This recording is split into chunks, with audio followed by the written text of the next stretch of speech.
council chambers. And thank you very much for everyone arriving for our first of the budget meetings that we'll be having looking to 2018. Is there any disclosure of pecuniary interest or any general nature thereof from any members of council? Okay, I'm just going to declare right now, and I'll be doing this at the beginning of every meeting, that if there is anything in regards to Hastings Stadium, if there's anything in regards to any kind of recreational fees in regards to baseball, I will be declaring a conflict due to being part owner of the Guelph Royals baseball club. Okay, and if such a matter comes up at all, I will ask another member of council to take the chair, and I will leave the room and not be part of the debate, the discussion, or the vote. Okay? Thank you very much. Let's dive right in then. So we are here for the non-tax supported at this time operating budget. And we have a presentation that's going to be kicked off by our new Deputy CAO. This will be your first run at it, won't it, Trevor? Yeah. So welcome. And just before we start, I'd just like to, on behalf of council, just thank all of staff for all the months of preparation that goes into the starting of this for all of us, the community and council. So I just want to make sure that that's stated right off the bat. And the clerk is leaning this way, meaning I've probably forgotten something. Just one sec.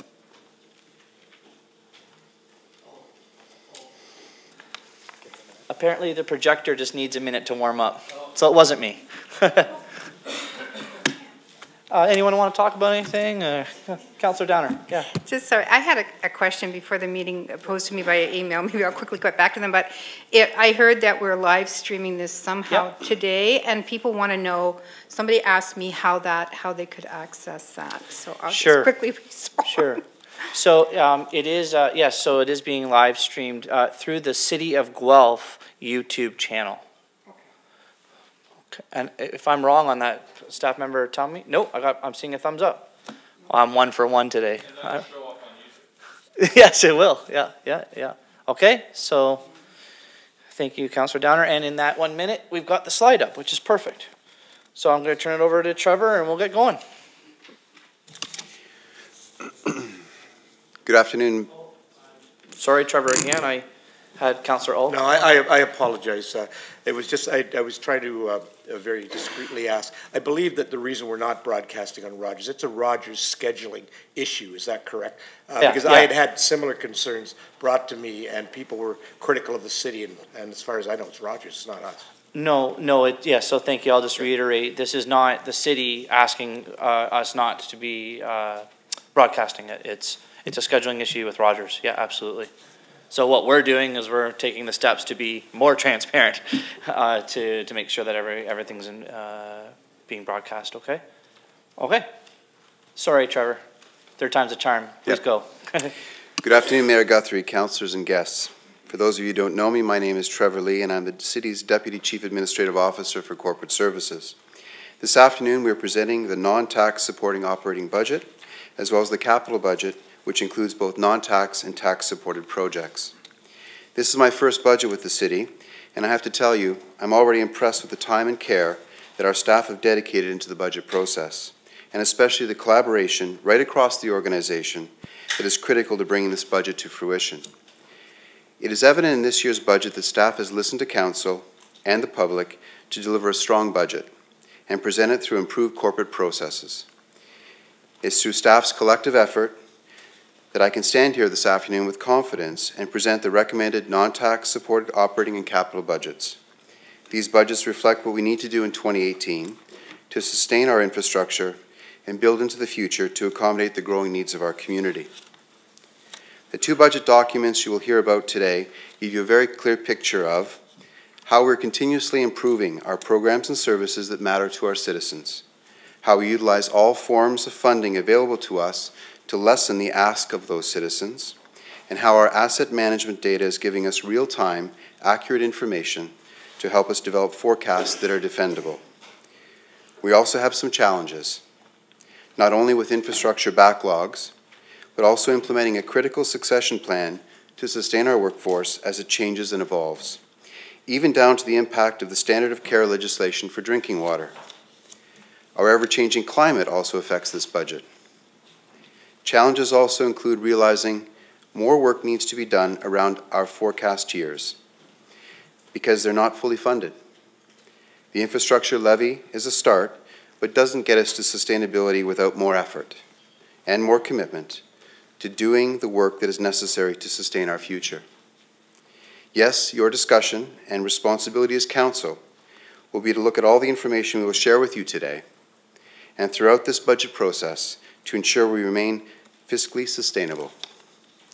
But the numbers add up to more than just our bottom line. They also add up to what makes the Guelph community the vibrant, progressive, and responsible city that we call home. Our Guelph citizens, your constituents, want and deserve an accurate, transparent budget process, and that is what you will get over the next few weeks. We as staff and you as council are committed to our citizens, and we invite our community to share their opinions and voice their concerns throughout the year, and especially as we present the 2018 budget documents. I will now ask Tara Baker, our City Treasurer and General Manager of Financial Services, to introduce the non-tax supported and capital budgets to you. Thank you, Trevor, and good afternoon. Council, you have received the 2018 budget binder. Our One City, One Budget motto is reflected in this year's change to one binder that will house all of this year's budget documents as they become available.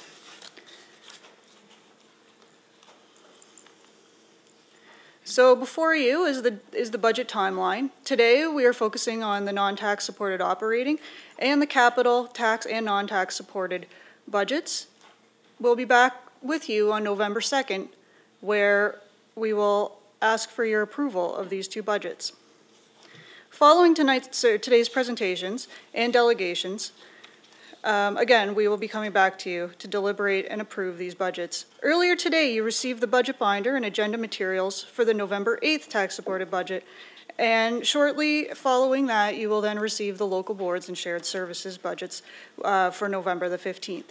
Citizens will then have an opportunity to address these two budgets on November 22nd, with the final council deliberations and approvals on December 5th. We are now going to start into the presentation of the non-tax supported operating presentation. I will take you through an overview of the programs that make up the non-tax supported operating budget. I will explain our build the budget process and some of the corporate challenges that were considered in this process.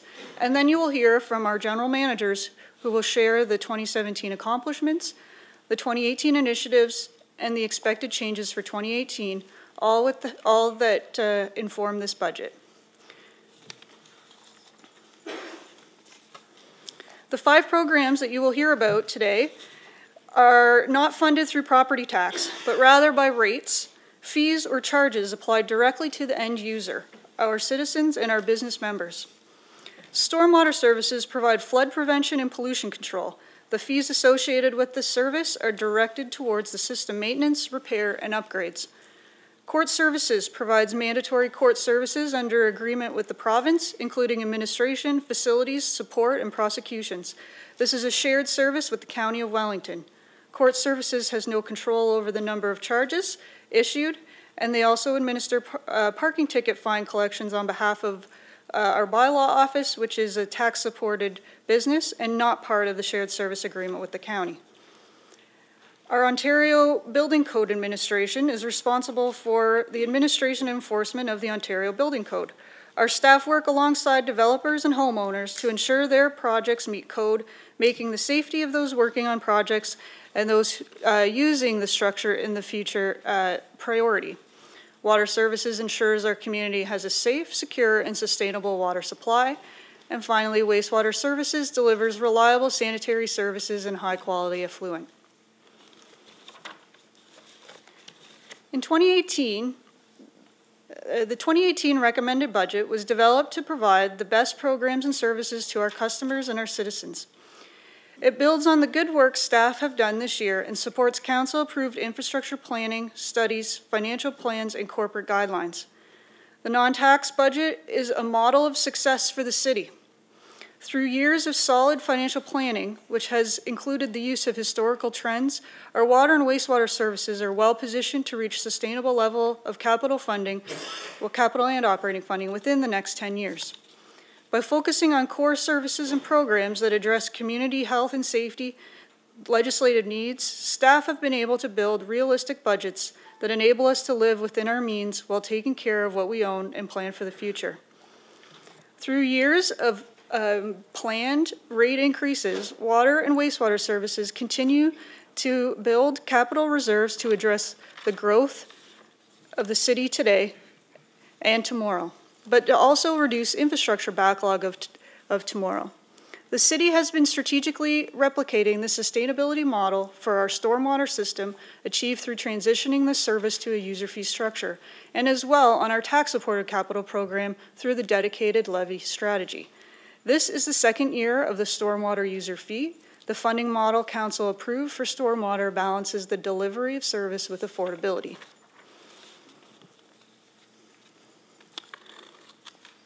Included in the budget before you today, there are also a number of challenges.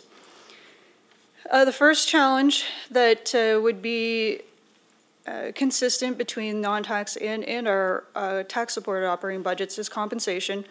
We have pressures from council decisions and collective agreements, as well as other pressures from other levels of government due to changes in the Employment Standard Act, and also increasing benefit costs like WSIB and our benefit plans.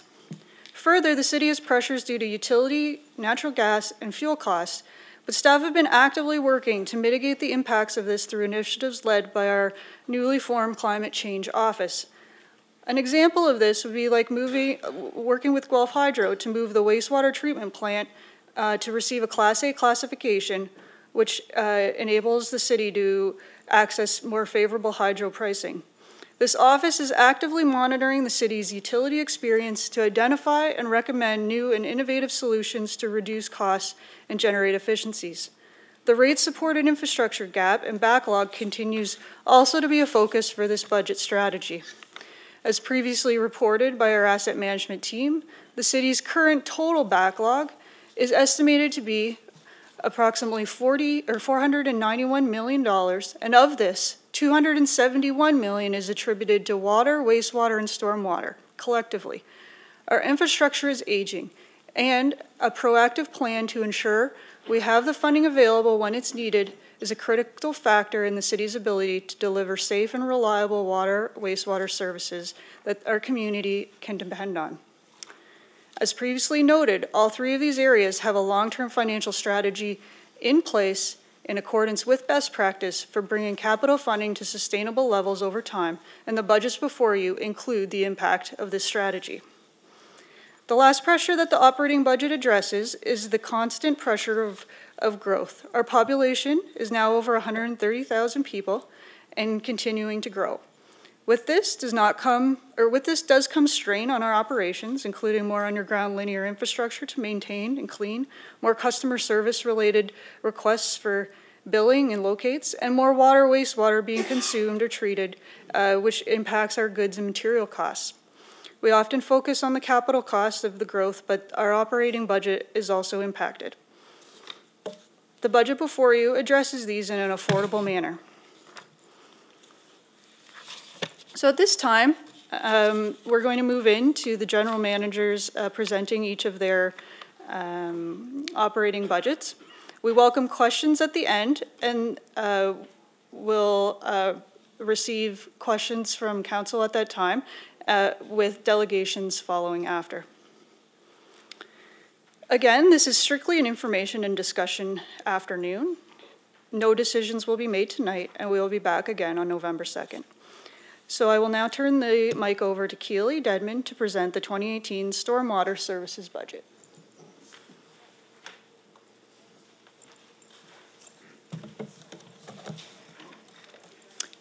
Good afternoon, Mayor Guthrie and members of council. My name is Keely Dedman. I'm the General Manager of Engineering and Capital Infrastructure with the city, and the Stormwater program falls within my department. So I'm very happy to report that we're in the midst of a successful year educating our community and operating the stormwater service.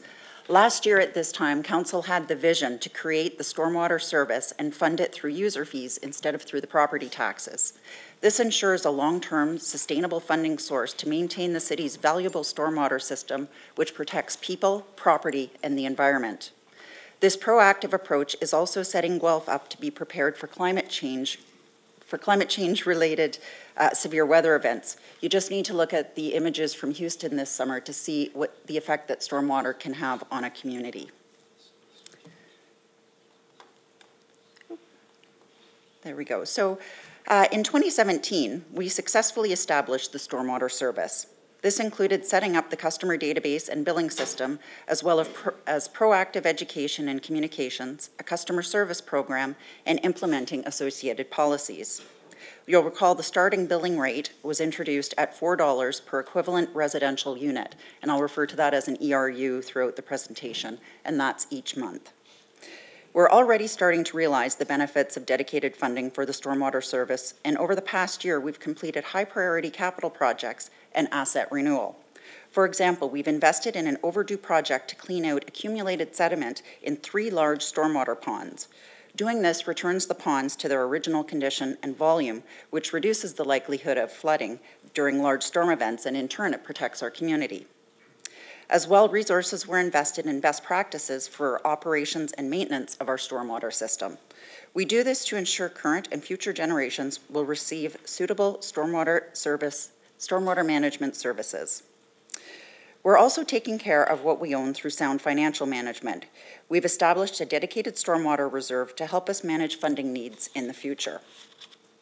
Finally, we've established the details for a council-approved credit rebate program implementation. The program's intended to offer incentives to those in the community who proactively take action to reduce stormwater on their properties, and that in turn reduces the burden on Guelph's stormwater network. Looking forward to 2018, we have a clear set of initiatives. The stormwater service revenue will be used to implement key stormwater projects and services, including capital works, studies and strategies, and asset renewal. Over $4 million will be invested in the capital stormwater program this year through contributions from the stormwater fee revenue, and another $1 million will be invested in the ongoing maintenance of the stormwater system. In 2018, the rebate and credit program will also be launched, and we plan to monitor the program's effectiveness to inform next year's budget. By accomplishing these initiatives, we'll continue addressing Guelph's infrastructure needs, prepare a strategy for future funding, and provide support to those property owners who want to reduce their runoff contributions to the stormwater system. In determining the recommended stormwater service charge for 2018, there were several important objectives that were considered. The primary factor was keeping the rate consistent with the council-approved sustainable funding strategy for this service. That strategy has the rate growing at 60 cents per ERU per month for the next 5 years of the service being in place. By following this strategy, the city's ensuring its customers are seeing a fee that's predictable, that maintains cost competitiveness when compared with other municipalities with a stormwater service, and yet still generates an appropriate amount of funding to ultimately reach a sustainable level of funding. With those objectives in mind, the proposed rate for the stormwater service in 2018 is $4.60 per ERU per month, which is consistent with the approved sustainable funding strategy. This means the average residential bill will increase by 60 cents per month, or $7.20 per year compared to 2017. By increasing the rate per the approved strategy, the city is on its way to sustainably funding this vital service. And I'll talk a little bit more in a moment about the sustainable funding target. One of the rate-setting objectives I mentioned earlier was that it should maintain cost competitiveness when compared with other municipalities. This graph shows the average annual residential cost for Guelph's stormwater service today, and as proposed in 2018, that's shown in green, and that's compared to other municipalities in Ontario that also have a rate-based stormwater fee structure. The list differs from Guelph's typical comparator list because Guelph is one of the early adopters within our usual comparator list. As you can see, Guelph's 2018 proposed rate is less than all other comparators except for one. And since this comparison is to the 2017 rates from other municipalities, we may see Guelph's rate become even more competitive once those others approve and publish their 2018 rates.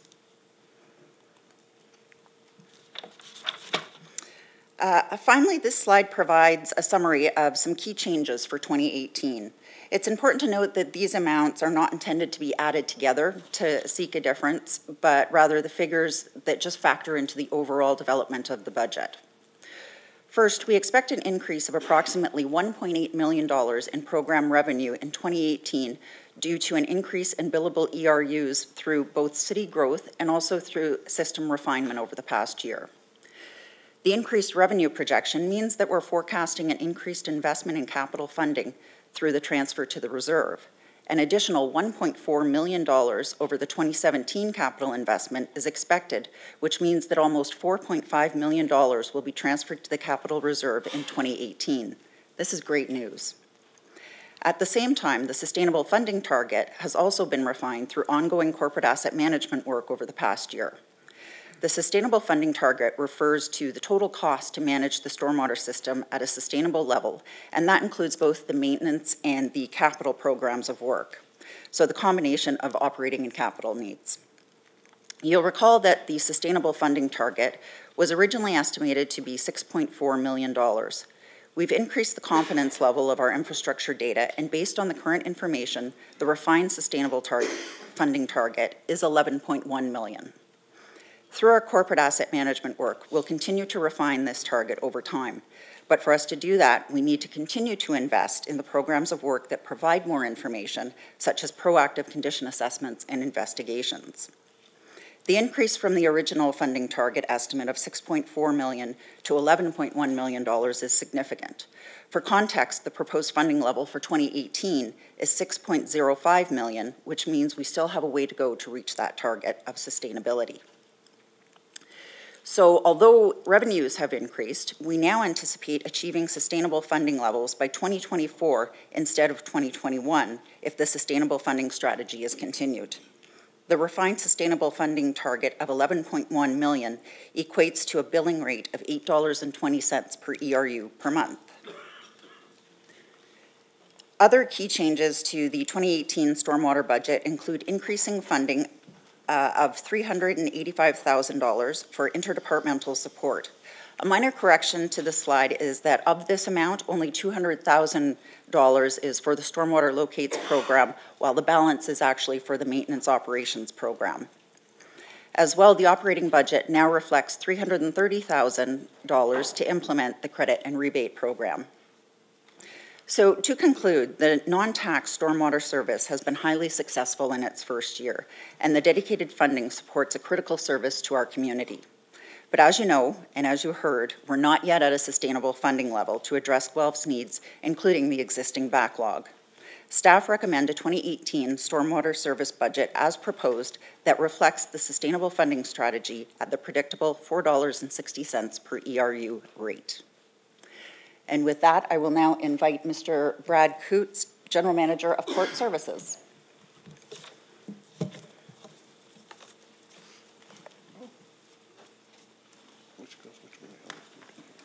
Just before you go, I'm wondering, I'll just kind of look around the room at council.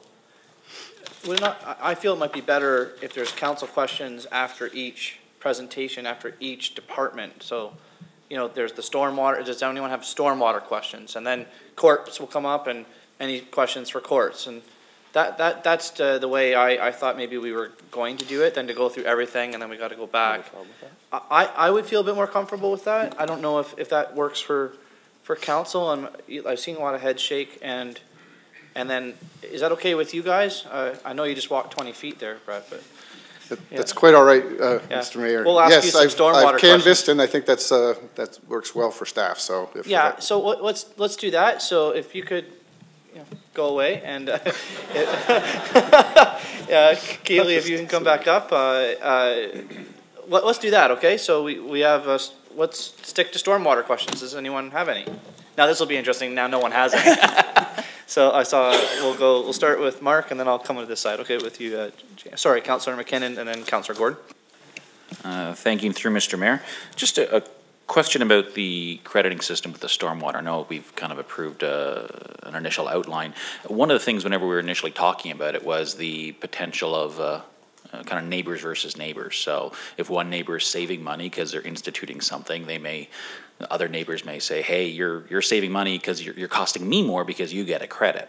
But this is not being reflected in the increase of the 60 cents per month per ERU, that this 330,000, it's not saying if we actually rebate out 330, we have to take that and then increase it from 60 cents to 61 cents or 62 cents per ERU to account for the fact that some people are getting rebates and other people's aren't. What this is going to do is it's going to have the longer term, it's going to be coming at the end where all of the rebates added up, where if there was no rebates, every year would get 330,000 more as an example. But that, am I correct that you're not anticipating it affecting the 60-cent increase? Instead, it's going to be coming at the end, or is the 60 cents the baseline, and depending on the credits, next year it might be 61 or 62? Through the mayor to the councillor, yes, it is included in the base costs for the program. So the uptake over the course of the year would not affect the rate in the future. The overall program, we'd look at the needs to reach that sustainable rate, and that is really what would determine the rates going forward in the future. So that 330 would not have an impact from one neighbor versus the other neighbor. Okay, that's great. Thank you for the clarification. And over to Councillor Gordon. Thank you, Mr. Mayor, and thanks for your presentation.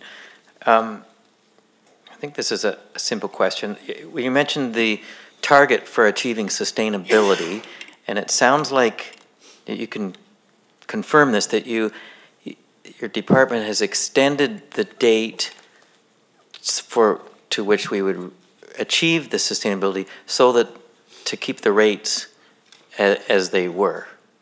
And if that's true, are there any risks associated with a delay in achieving that sustainability?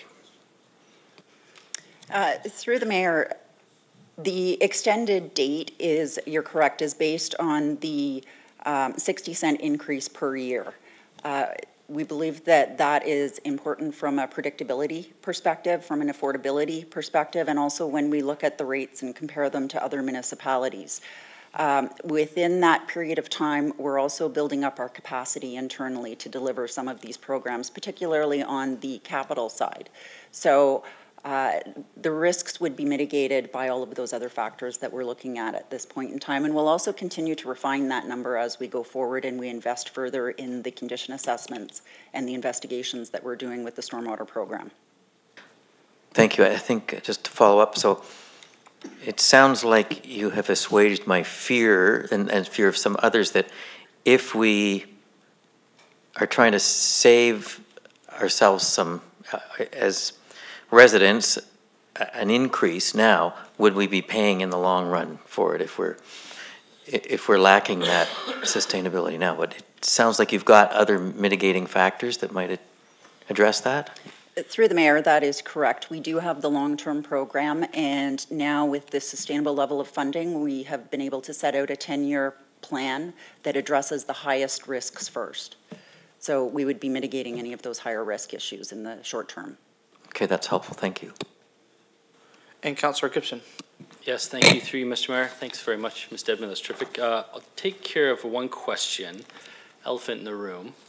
Inquiring minds want to know, this budget graphic design, what was the total cost of that graphic design? Plus or minus 220,000? You don't have to answer that. I'm just trying to get things off started right. Question for you. You talked about 11 million being the target for sustainability. But you also said last year that it was 6 million was the target. So again, I have to ask, we started collecting last year for a 6 million target, and that target has now moved, one would argue, almost 80%. Help me understand why and what drove that target refinement to now needing even more. Sure. Through Mayor Guthrie, to you, Councillor Gibson, the original target was established in 2013, and that was the basis for the stormwater fee feasibility report. That number was carried through, and There were some minor updates to it over the course of that time. In the meantime, over the last year and a half, the city has had a very successful asset management program implemented. We're looking at assets very differently. It was previously based mostly on age of the age and end of service life. Now we're looking at condition assessments. So what is actually happening out in the ground? And we're realizing that there are some assets that aren't meeting their original service life, and there's some maintenance work that wasn't completed in many years past. And as a result of that, it's increased the needs going forward in the future. Okay, thank you very much. On the same vein, again, I think you covered it here. It was the increase to support the corporate locates program. Yes. This was something that I had a hard time, I struggled to support a few years back, but now it looks like it's costing us another $400,000 a year, almost $385. Is that due to calls, or like? I struggled with staffing this a few years ago because I felt like it was a bit of a download, but now that we have the one-call service here in Ontario, we're having to make these calls. Can you help me understand what's driving that cost increase? Sure. So first of all, through you, Mr. Mayor, the one call and the locates program is mandated. It is not something provincially mandated. It is not something the city can get out of doing, and it does have a cost associated with it. That program was originally established 2 years ago and led through the water department. And through part of that time, the water department was picking up the majority of those costs. So it was reflected in the water costs at that time, or in other asset budgets. So it might have been in wastewater as well. And operations, who were doing the locates for stormwater, were also responsible for some of that cost. So this year we've realigned, now that we're on a rate-based, now that we have the stormwater rate, we've realigned that funding or that cost to the right category. So those other budgets have been adjusted as well. Thank you. So I'm assuming that we'll see a subsequent decrease in other budgets somewhere else in this budget to properly allocate for that sort of transfer of fees? There has been adjustments in the other budgets, and I'd look to finance to confirm that. So through you, Mr. Mayor, yes, so the other budgets would have been adjusted downwards. You wouldn't necessarily see that presented just because of it being part of larger budgets, but they have been adjusted downward. Have they been, sorry, through you, Mr. Mayor, have they been adjusted downward to the tune of $385,000? I can correct that. Just a correction on that. On the slide, the $385,000 is the total interdepartmental support. I'd mentioned in my comments that that's a bit of an error on the slide. $200,000 of that is for the stormwater locates program. The balance of that is to support the maintenance program. Okay, thank you. So another question, something that caught my eye on the expenses side, which I thought was a good example of our climate change and sustainability office. I was wondering if I could have staff expand on this one. It's on page 5 of 10 of our budget. I'm not sure which one it'll be on, but you spoke about a decrease in water and electricity costs due to ongoing collaborative work with the climate change office. I felt like I wanted to ask and maybe get some more explanation on what those savings, what drove those savings? I think. Just for clarity, Councillor Gibson, does it have to do with stormwater or no? Well, it's presented in the same section of the budget, that's all. I just want to make sure we're staying in the right, I'm not suggesting you're wrong, I'm just want to make sure that maybe it's a better question for water or wastewater then. I can save it for then. Yeah. Okay. Yeah, okay. That's got me covered for this section, thank you. Okay. Okay, so that's it for stormwater, I believe, yes. Thank you very much, Keely. Okay, let's move on to courts.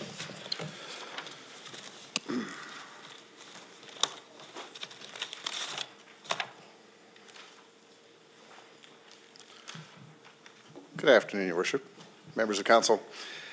I'm pleased to present to you the proposed 2018 budget for the Court Services Department. To reiterate a little bit of what Ms. Baker said earlier,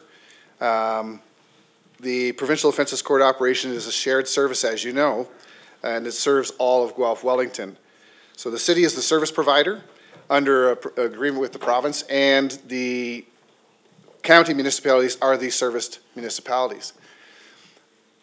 Unlike the other non-tax supported budgets, court services is not able to charge user fees or to balance its budget. Its budget is based, its revenue is based solely from fines paid in relation to provincial offences charges issued by enforcement agencies.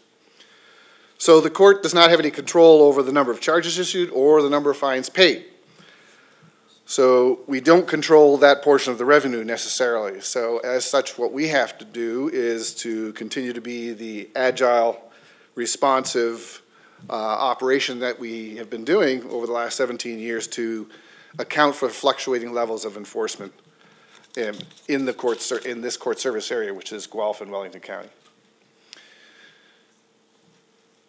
As you'll recall, in 2016, in the summer of 2016, we implemented 2 new initiatives, and one that supports the financial sustainability by using collection agencies to address outdated, stale-dated, outstanding fines, and one that further modernized our service to the public by providing the public with an online portal in order to pay their fines. So the first full year of that came to conclusion in this past summer in 2017, with the collection agencies securing in that first year about $250,000 in terms of the outstanding fines, and just under 6,000 payments were made online instead of in the office or by mail. That actually saved the operation almost $10,000 in bank fees. So those initiatives have been successful thus far. And as you'll recall as well, the implementation of electronic ticket writing in Guelph Police Service cruisers occurred several years back. The second phase of that initiative is the ability to file those charges electronically with the court. And this year we have secured from one of our municipal partners the software to make that happen. So among the other improvements, this technology will reduce data entry costs and enhance services by moving to electronic disclosure processes through that electronic data.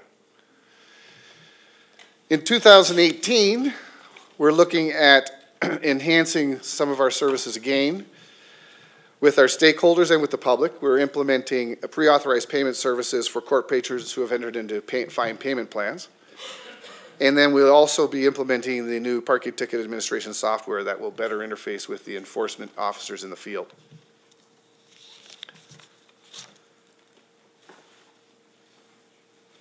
We'll also continue to take care of what we own.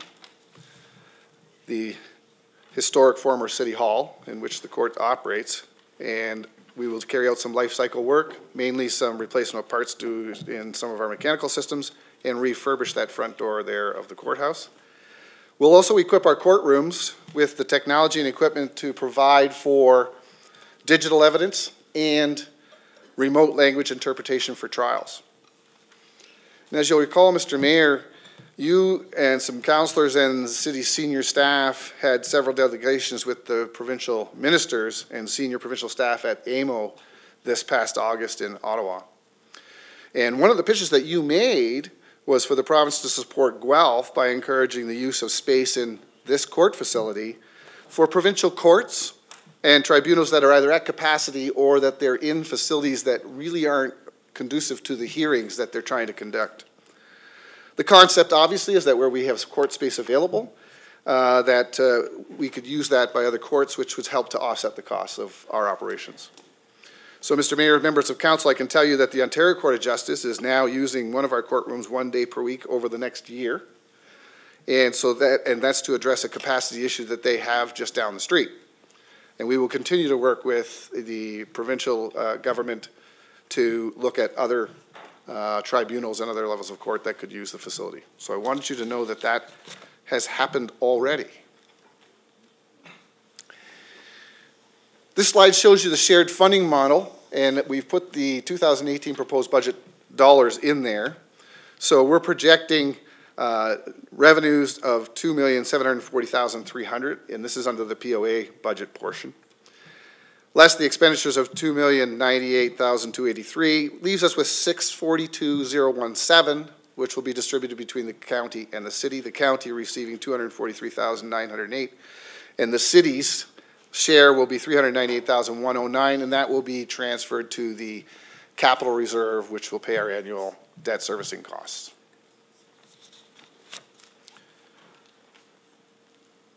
So some key changes, as I've reported to Council over the last 4 years, charge volumes continue to decline in Guelph Wellington.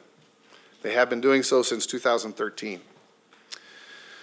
On page 4-2 of your budget binders, you will see a graph number 1, which illustrates the charge volume since 1999 against the average across those years. And based on the volumes to date, by year end this year, we will be down 33.6% from the average. So this will be the lowest annual charge volume since before the city took over the courts in May 2000. So with this in mind, we're projecting $100,000 less revenue. So what do we do to fix the problem, to address the issue from our operational standpoint? Well, we continue to find efficiencies, as you know, and we've shown a few of those today. We decrease expenditures where possible. Now, some expenditures obviously go down automatically with charge volumes, but some do not. The total expenditure increase in this budget is 0.9%, 0.9%. So we believe we're doing good work to keep that in line. We've also ensured that over the years that we have a contingency reserve on which we can rely to balance the budget in the event of any variances. And that contingency reserve is in the neighborhood of $500,000 at this point. And we are assessing user fees for the first time where they should be assessed. So this year, the city's fee bylaw that will be coming before council includes a debt collection processing fee. This fee will be added only to those people's fines who have gone into default, and that we have to process them for the civil enforcement or for sending to collection agency. So it will cover or recover some of the costs for that work. Oops. And so what we do is we continue to provide the service, newer cost-effective ways. We ensure we have a savings account, which is the contingency fund, and that should ensure financial sustainability even where the revenues may be less than ideal, where we're in this climate of declining charge volumes. And finally, in this budget, the other part that you heard Ms. Baker talk about is that we deal with parking ticket administration and fine collection. What happens is the department carries out that work, charges the costs back against those revenues, and then transmits the net revenue from that operation back to the tax-supported budget into the bylaw department's accounts. So for 2018, we're projecting a total net revenue transfer of $1,006,100, which is about $129,700 more than we projected was going to happen in 2017. So that there is also a good news story. So that's my presentation, subject to questions, Mr. Mayor, members of council, before I turn it over to Mr. Salter. Thank you very much, Councillor Salisbury. Thank you, Mr. Mayor. Excellent presentation. Appreciate that. A couple quick questions. I'm glad to see we're beginning to use collection agencies. That revenue is likely to be bell curved pretty heavy to the front end as we address a backlog. Are we expecting that to taper down? And the other related question to that was, of the $250,000 that we've recovered, what percentage does that equal in terms of what was actually owed? Through you, Your Worship, Councillor Salisbury. So the first issue is we expected, actually, that it would be bell curve to the front end. The agreements we have with the 4 collection agencies that are doing this work is that they have it for the first year and it gets switched to another one and then to the next one over the course of 3 years, where they charge different rates across that time. What we're actually seeing in 2017 is that we expect by the end of this actual year, this current year, that they'll be upwards about $350,000 to $400,000. So I thought the same thing, but we're not seeing that just yet. So we're actually making more in this portion of their contract than I expect it will tail off. So yes, it's not going to stay at that forever. That's certainly the case. Would that be as a result of an increased delinquency rate, or is that just continuing to process the backlog? It's the backlog, okay. Certainly, as you indicated. And then also in terms of the percentages of what is the, only about 1,900 I believe it's around 1,900 cases go into default every year. And so those ones that you're around 10 to 20%, I believe. So I'd have to look at the numbers again. I can get that back to you, the exact numbers. No, but no, I was just curious. It's not a significant portion, I can tell you that. We Okay. will be, at the end of the 3 years, we'll have a significant amount of money that's not paid. However, the new plate denial program that the Ministry of Transportation introduced in May is actually making a difference. So That's an additional plate denial for above what used to be. Used to be for just HTA offense. So that you also face validation tag suspensions. That goes back 7 years. So those 7 years are being taken care of by that legislation. Okay. I was also interested in the cost recovery for collections you spoke of. In terms of, I mean, one of the challenges that I'm aware of is that there's very little incentive for people to pay a fine when there's no increase.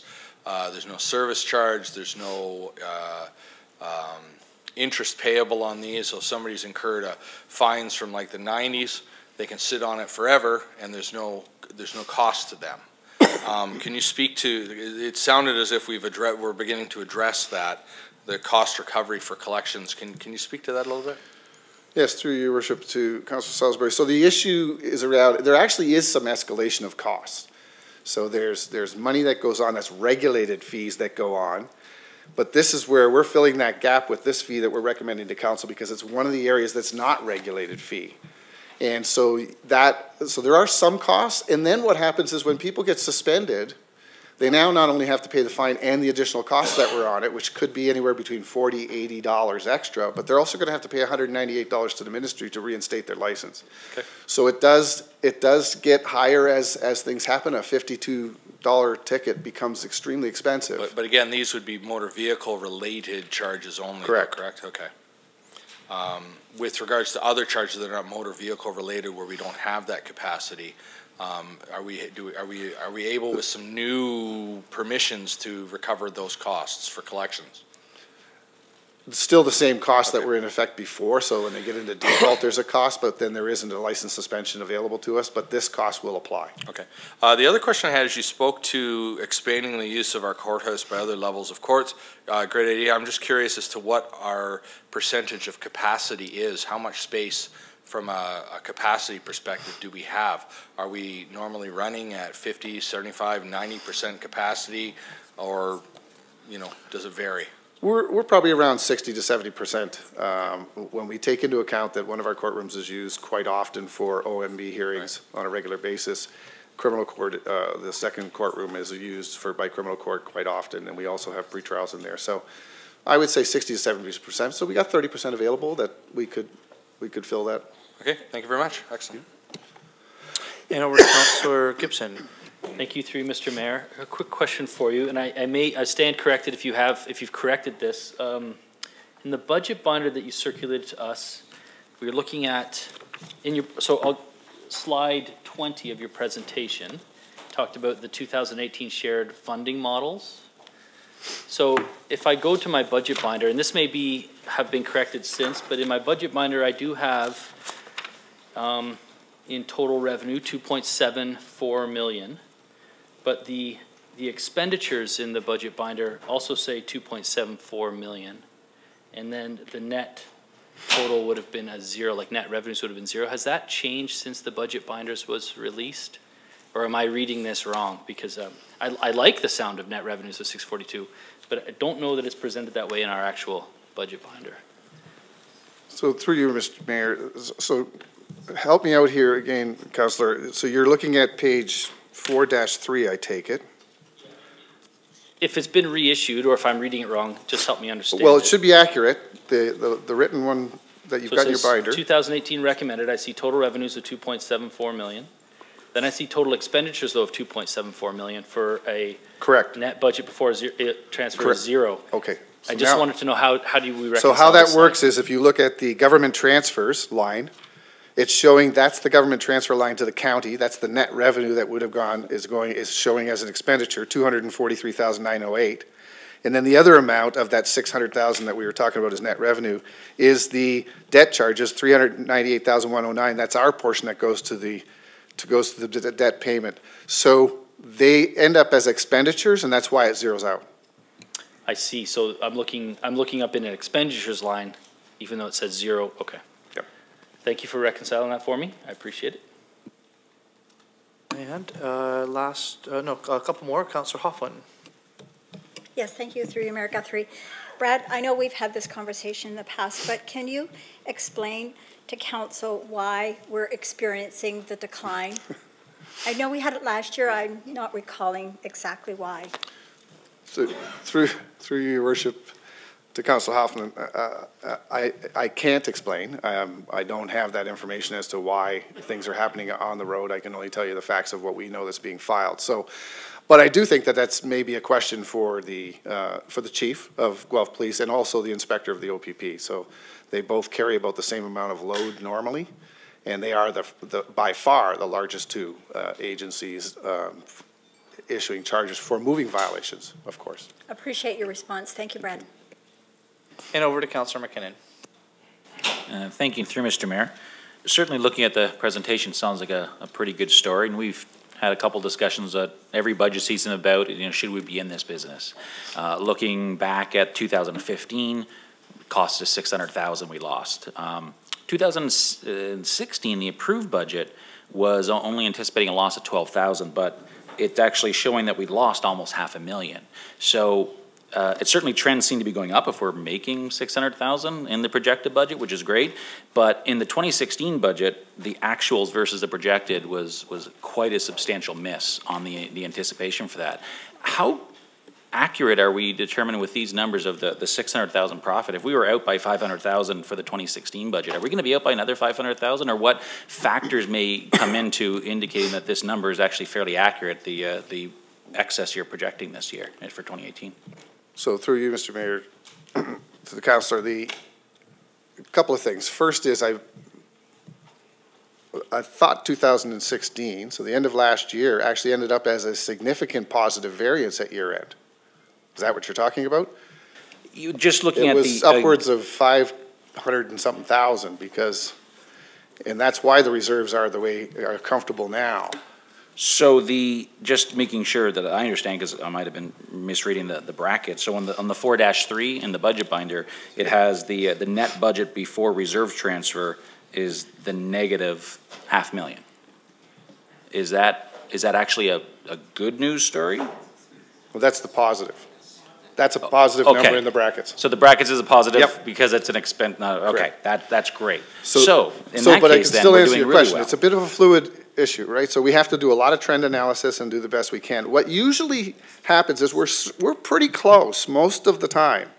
What will change it is two different things. One is if the police agencies, the primary police agencies, do different enforcement tactics that we aren't aware of. Two is that it's the significant fine amounts that happen for those serious charges by other ministries. And those we cannot predict. We do not put them into the fray when we actually do the trend analysis. And I think I've talked to council a couple of years each year about the concept that if you have a Ministry of Labor offense where somebody has been injured or, heaven forbid, has been killed in an industrial accident, those fines are significant, around anywhere from $500,000 to $500,000, $1 million. So if that comes in, it's not something that we ever projected in it, but it certainly puts your actuals in a different ballpark. Great, Eric, thank you for that. And I know during the first budget of this term, you had mentioned and put up the idea, should we be doing this business? And then years after that, I had said, well, should we be getting out? And you said, well, just wait, changes are coming. We're anticipating things are going to improve. And they certainly have improved, so kudos to you and your staff for making such a great turnaround and making this a good news story so we can continue offering that service. Thank you. Well, thank you. That's all I had on my list, but a quick question to you that I always like to ask. What's the total amount that's outstanding right now? Because I know it's in the millions. Just be interesting for everyone to hear that.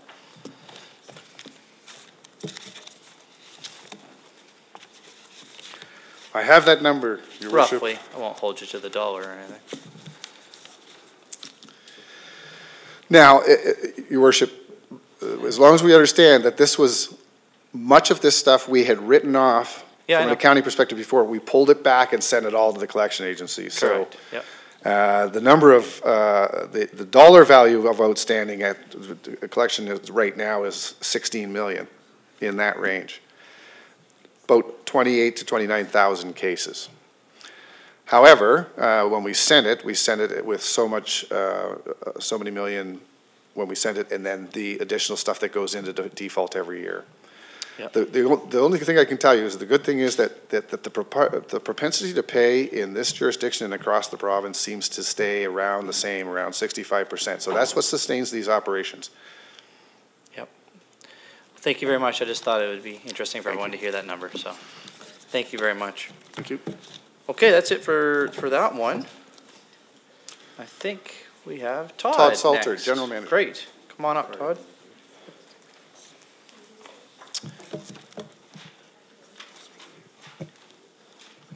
Oh, that's the clicker? Which one do we need? Just the arrow? Yeah, thanks. Good afternoon, Mayor Guthrie and members of council. My name is Todd Salter. I'm the General Manager of Planning, Urban Design, and Building Services. And I'm very pleased to be presenting to you the proposed 2018 Ontario Building Code Administration budget. The Ontario Building Code section of Building Services authorizes all construction and demolition within the City of Guelph. The OBC section is provincially mandated to administer and enforce the Ontario Building Code, and provincial legislation requires staff to maintain certification to meet provincial standards, perform mandatory inspections, and issue permits within mandated timeframes. Building Services also administers and enforces a number of city bylaws and manages the city's termite control program and backflow prevention programs, and these are included in the tax-supported operating budget that you'll be hearing about a bit later. Reflecting a commitment to continuous improvement, innovation, and customer service, key accomplishments in 2017 include measures to increase public safety around construction sites by implementing new fencing requirements, educating customers on changes to the building code, including significant changes regarding energy efficiency, improved customer service through launching an enhanced online building permit and inspection portal, which we anticipate to have fully online by the end of this year, and implementing innovations that will allow process to review and mark up permit drawings using touchscreen monitors. And if members of council attended the Integrated Operational Review celebration in July, you'll have seen the demonstration station for that. It's quite exciting.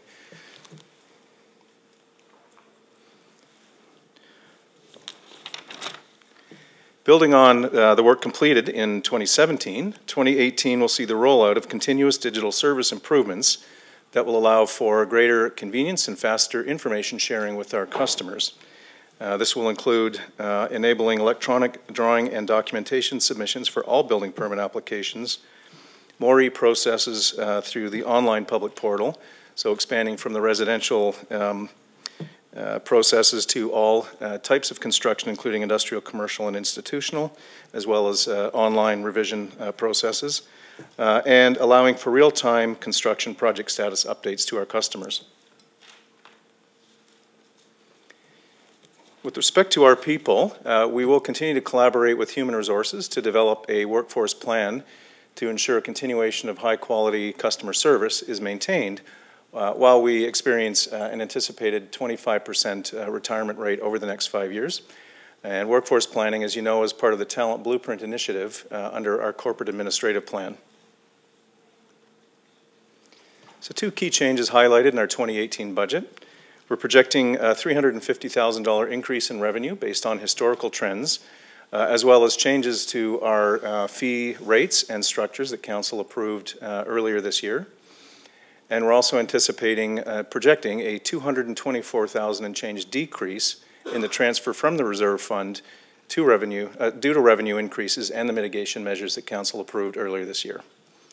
So with that, I'd be happy to take any questions. Great. And how about any questions for Mr. Salter? Seeing none. Okay, thank you. Then I'd like to introduce our General Manager of Environmental Services, Peter Pisato. Thank you.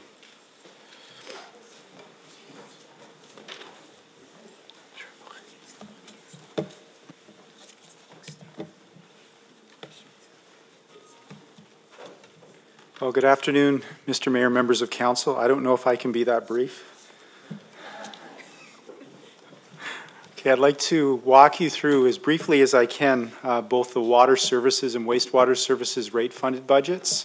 My name is Peter Basato. I'm the General Manager of Environmental Services, which includes both departments. I'm pleased to present these budgets to you today on behalf of our two divisional managers, Mr. Wayne Gallagher and Mr. Tim Robertson, who are over here and available to answer questions, as well as on behalf of the excellent finance staff who've helped us put these budgets together.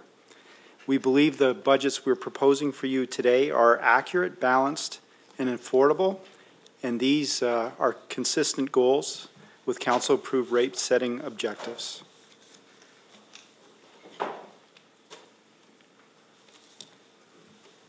Water and wastewater's financial goals and strategy are contained in the council-approved Water and Wastewater Long-Range Financial Plan.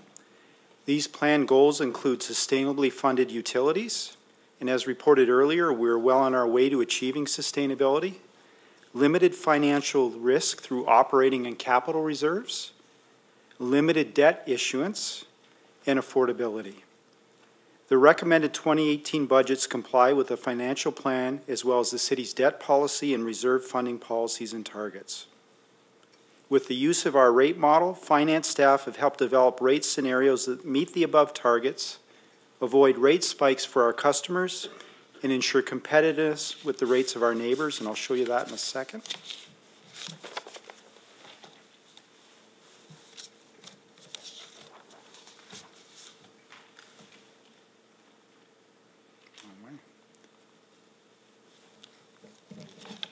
As you know from previous budget presentations, water services staff follow a rigorous water and wastewater demand forecasting methodology as outlined by this slide. Wayne is our forecasting expert.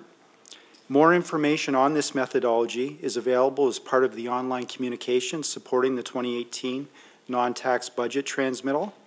Staff's goal is to produce a water and wastewater demand forecast for over $60 million in revenue with an accuracy of within plus or minus 1% of actuals. Over the last 3 years, I'm happy to report we've achieved an accuracy of approximately 1.6% on that total.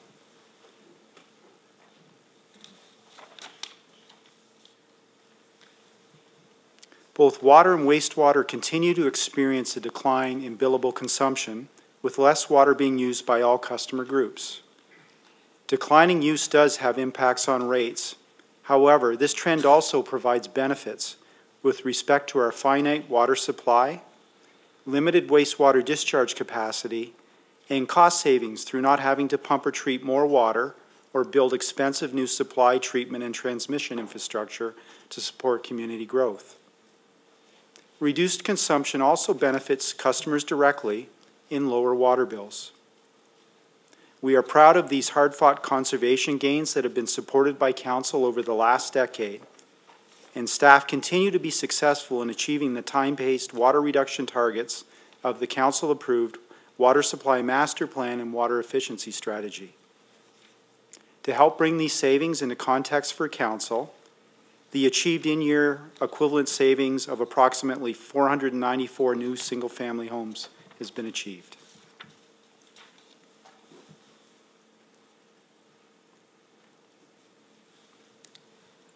The following graph shows 2017 approved water and wastewater volumetric and basic rates compared amongst council-approved single-tier groundwater-based municipalities.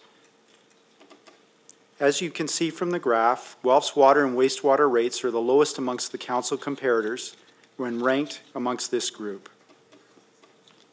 Please note the volumetric rate generally drives the majority of the customer's bill.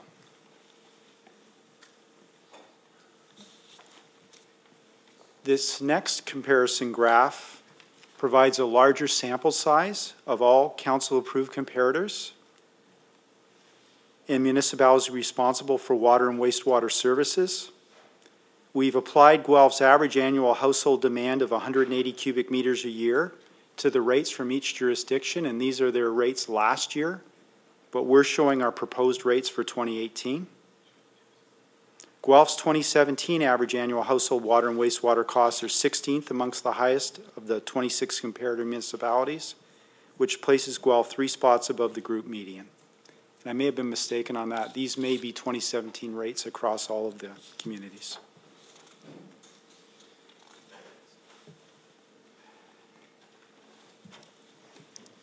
The following table shares the proposed 2018 water and wastewater user rates versus previously forecasted rates from the long